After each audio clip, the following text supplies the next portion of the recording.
নমস্কার, আপনি দেখছেন বাংলার রাজনীতি 360। আজকের আলোচনার কেন্দ্রে 21শে জুলাইয়ের আগে কেন উত্তাল রাজ্য রাজনীতি। এই বছর শহীদ দিবসের মঞ্চ ঘিরে তৃণমূল নয়, বরং জল্পনার কেন্দ্রে উঠে এসেছেন বিজেপি নেতা দিলীপ ঘোষ। একসময় রাজ্য সভাপতি দিলীপ ঘোষ হঠাৎই বললেন 21শে কোনো না কোনো মঞ্চে থাকবো, আর তাতেই চড়ছে রাজনীতির ভারত।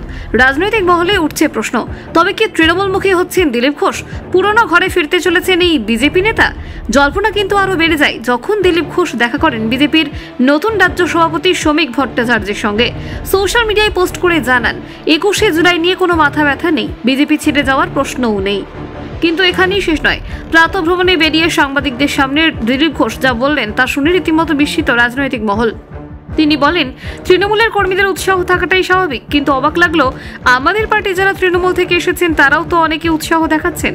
ডিম ভাত খেয়ে এসেছেন, তাই হয়তো আগ্রহটা বেশি।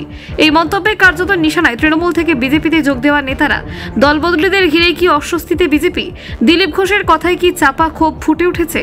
রাজনৈতিক বিশ্লেষকদের মতে এটা নিছক কোনো কটাক্ষ নয়, বরং বিজেপির অন্দরেই যে একটা মতপার্থক্য তৈরি হয়েছে তার স্পষ্ট ইঙ্গিত। পুরনো বিজেপি নেতৃত্বের মধ্যে অসন্তোষ রয়েছে নতুন তৃণমূল ঘরানা থেকে আসা নেতাদের নিয়ে।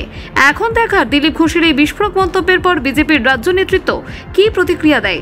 আর সবচেয়ে বড় কথা, 21শে জুলাইয়ের রাজনীতি কি এবার তৃণমূলের সঙ্গে সঙ্গে বিজেপির অন্দরকেও কাঁপিয়ে তুলবে? আপনার কি মত? দিলীপ ঘোষ কি শুধুই মন্তব্য করেছেন, নাকি এর পেছনে রয়েছে গভীর কোনো বার্তা? কমেন্টে জানাতে ভুলবেন না। Bureau report, Kolkata 24/7.in।